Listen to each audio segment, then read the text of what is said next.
Hi friends, നമ്മുടെ existing ആയിട്ടുള്ള ഒരു മ്യൂസിക് സിസ്റ്റത്തിനെ വൈഫൈ എനേബിൾഡ് ആക്കാൻ അതുപോലുള്ള മൾട്ടിപ്പിൾ ബോർഡ്സ് ഉപയോഗിച്ചിട്ട് ഒരു മൾട്ടി റൂം ഓഡിയോ സിസ്റ്റം ഉണ്ടാക്കിയെടുക്കാനും പറ്റിയ ഒരു ബോർഡിനെ പറ്റി നമ്മൾ കഴിഞ്ഞ വീഡിയോയിൽ പറഞ്ഞായിരുന്നു. അപ്പോൾ അങ്ങനെ ഒരു ബോർഡിൻ്റെ അൺബോക്സിംഗ് ആണ് ഇന്നത്തെ വീഡിയോ. അത് ഞാൻ ആൾറെഡി അൺബോക്സ് ചെയ്ത് വെച്ചിട്ടുണ്ട്, പക്ഷേ ഇതിൻ്റെ അൺബോക്സ് ചെയ്യുന്ന വീഡിയോ ഞാൻ നിങ്ങൾക്ക് വേണ്ടി എടുത്ത് വെച്ചിട്ടുണ്ട്. അത് നിങ്ങൾ കാണിച്ചു തരാം. അതിന് മുന്നേ ഞാൻ സന്തോഷ്, ഇത് zerowatt എന്ന യൂട്യൂബ് ചാനൽ, ടെക്നോളജി, ഇലക്ട്രോണിക്സ് അതിനെ പറ്റിയുള്ള കുറച്ച് വീഡിയോസും പിന്നെ കുറച്ച് അൺബോക്സിംഗ് പോലുള്ള വീഡിയോസൊക്കെ ചേർത്തിട്ടുള്ളൊരു ചാനലാണിത്. അപ്പോൾ വീഡിയോസ് മുടങ്ങാതെ കാണാനായിട്ട് ചാനൽ സബ്സ്ക്രൈബ് ചെയ്യുക, ഒപ്പം തന്നെ താഴെ കാണുന്ന ബെല്ലൈക്കണും കുത്തിപ്പൊട്ടിച്ചേക്കും.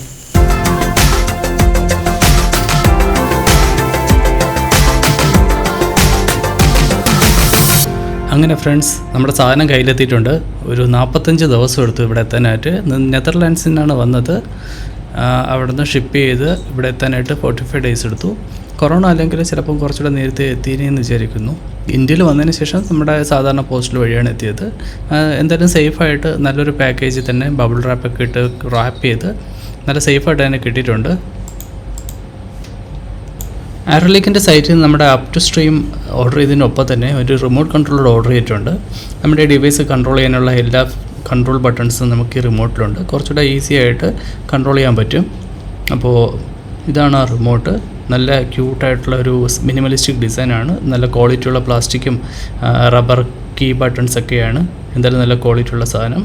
നമുക്കിനി നമ്മുടെ മെയിൻ ബോർഡ് തുറന്നു നോക്കാം.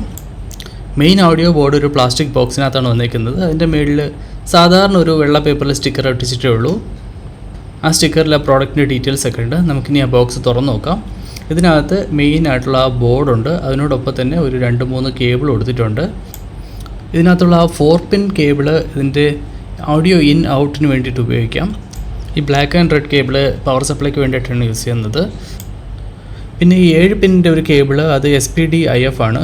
നമ്മുടെ ആരലിക്കിൻ്റെ ബോർഡിനൊപ്പം ഒരുപാട് എക്സ്റ്റൻഷൻ ബോർഡുകളുണ്ട്. അതായത് നമുക്ക് വോളിയം നോബോ കീ ബട്ടണോ പിന്നെ അങ്ങനെയുള്ള പല അറ്റാച്ച്മെൻറ്റും ആഡ് ചെയ്യാം. അതൊക്കെ കണക്ട് ചെയ്യാൻ വേണ്ടിയിട്ടാണ് ഈ കേബിളുള്ളത്. പിന്നുള്ളൊരു ഇൻസ്ട്രക്ഷൻ മാനുവലാണ്. ഈ ഇൻസ്ട്രക്ഷൻ മാനുവൽ നമ്മൾ ശ്രദ്ധിച്ച് വായിക്കണം. ഇതിനകത്ത് ഒരുപാട് ഡീറ്റെയിൽസ് ഉണ്ട്. ഇത് നമുക്ക് ഇതിൻ്റെ അസംബ്ലി ചെയ്യുന്ന സമയത്ത് ഉപകാരമുള്ളതാണ്. അത് കളയാതെ സൂക്ഷിക്കുക. ഇൻസ്ട്രക്ഷൻ മാനുവലിനകത്ത് മെയിനായിട്ടുള്ളതിനകത്തുള്ള കമ്പോണൻസിൻ്റെ ഡീറ്റെയിൽസ്, പിന്നെ ടെക്നിക്കൽ ഡീറ്റെയിൽസ്, പിന്നെ ബോർഡിനകത്തുള്ള ഏതൊക്കെ പിന്നെ എന്തിനൊക്കെ ഉള്ളതാണ്, പിന്നെ എക്സ്റ്റൻഷനായിട്ട് ഈ സ്വിച്ചും മറ്റും കണക്ട് ചെയ്യേണ്ടത് എങ്ങനെയാണ്, അങ്ങനെയുള്ള ഡീറ്റെയിൽസ് ഒക്കെ ഉണ്ട്. അപ്പോൾ ഇത് നമുക്ക് യൂസ് ചെയ്യേണ്ടതാണ്. സാധാരണ പ്രോഡക്റ്റിനൊപ്പം കിട്ടുന്ന ഇൻസ്ട്രക്ഷൻ മാനുവൽ നമ്മൾ മാറ്റി വയ്ക്കുകയാണ് പതിവ്. പക്ഷേ ഇതങ്ങനെയല്ല. ഇത് നമ്മൾ ശ്രദ്ധിച്ച് വായിക്കണം. ഇതിൻ്റെ മറു സൈഡിൽ ഇതിനോടൊപ്പം യൂസ് ചെയ്യേണ്ട ആപ്ലിക്കേഷനെ പറ്റിയും പിന്നെ കണക്ട് ചെയ്യുന്നതിൻ്റെ ഡീറ്റെയിൽസൊക്കെ കൊടുത്തിട്ടുണ്ട്. അപ്പോൾ ഇതവിടെ ഇരിക്കട്ടെ. നമുക്കിനി ഓഡിയോ ബോർഡ് എങ്ങനെ ഇരിക്കുന്നു തുറന്നു നോക്കാം. ഒരു ആൻറ്റി സ്റ്റാറ്റിക് കവറിലൊക്കെയാണ് വന്നേക്കുന്നത്. നമുക്കിത് എടുത്തു നോക്കാം. ഇതാണ് നമ്മുടെ ആരലിക്കിൻ്റെ up2stream Pro ബോർഡ്. ഒറ്റ നോട്ടത്തിൽ തന്നെ കണ്ടാലറിയാം വളരെ ക്വാളിറ്റിയുള്ളൊരു കൺസ്ട്രക്ഷനാണ്. ഇതിൻ്റെ കമ്പോണൻസൊക്കെ നല്ല പെർഫെക്റ്റായിട്ട് നല്ല ക്ലോസ് ഫിറ്റായിട്ട് ഒരു കറുത്ത PCBയിലാണ് സെറ്റ് ചെയ്ത് വെച്ചിരിക്കുന്നത്. എല്ലാ കമ്പോണൻസും നല്ല ക്വാളിറ്റിയുള്ളതാണെന്ന് കണ്ടാൽ തന്നെ അറിയാം. ഇതാണ് ഇതിൻ്റെ വൈഫൈ ആൻറ്റിന. പഴയ മോഡലിൽ വൈഫൈ ആൻറ്റിനയും ബ്ലൂടൂത്ത് ആൻറ്റിനയും ഇതുപോലെ തന്നെയായിരുന്നു. പക്ഷേ ഇതിനകത്ത് ഇപ്പോൾ ബ്ലൂടൂത്ത് ആൻറ്റിന ഡയറക്റ്റ്ലി PCB തന്നെയാണ് വെച്ചിട്ടുള്ളത്. ഒരു എക്സ്റ്റേണൽ ആയിട്ടുള്ള വൈഫൈ ആൻറ്റിന ഉണ്ട്. നമുക്കിതിനെ ക്യാബിനറ്റിലേക്ക് അസംബ്ലിക്ക് ശേഷം ഒട്ടിച്ച് വെച്ചാൽ മതി.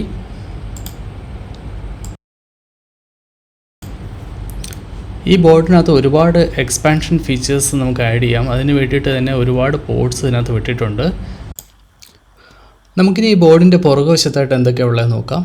ഈ ബോർഡിൻ്റെ ഏറ്റവും ഇടത് സൈഡിലായിട്ട് ഒരു പവർ ഓർ റീസെറ്റ് ബട്ടൺ കൊടുത്തിട്ടുണ്ട്. അതിന് തൊട്ട് സൈഡിലായിട്ട് ഒരു ഈതർനെറ്റ് കേബിൾ കൊടുക്കാൻ പറ്റുന്ന ഒരു ലാൻ പോർട്ടുണ്ട്. അതിന് തൊട്ടടുത്തായിട്ട് ഒരു USB കേബിൾ കണക്ട് ചെയ്യാൻ പറ്റുന്ന USB പോർട്ടുണ്ട്. നമുക്ക് ഇത് വെച്ചിട്ട് PC-യിലേക്ക് ഡയറക്റ്റായിട്ട് കണക്ട് ചെയ്തതിന് ശേഷം ഇതിനെ ഒരു DAC ബോർഡായിട്ടൊക്കെ യൂസ് ചെയ്യാൻ പറ്റുമെന്നാണ് പറഞ്ഞിരിക്കുന്നത്. അതിന് തൊട്ടടുത്തായിട്ട് ഓഡിയോ ഇൻപുട്ടിൻ്റെയും ഓഡിയോ ഔട്ട്പുട്ടിൻ്റെയും 3.5 mm ജാക്കുണ്ട്.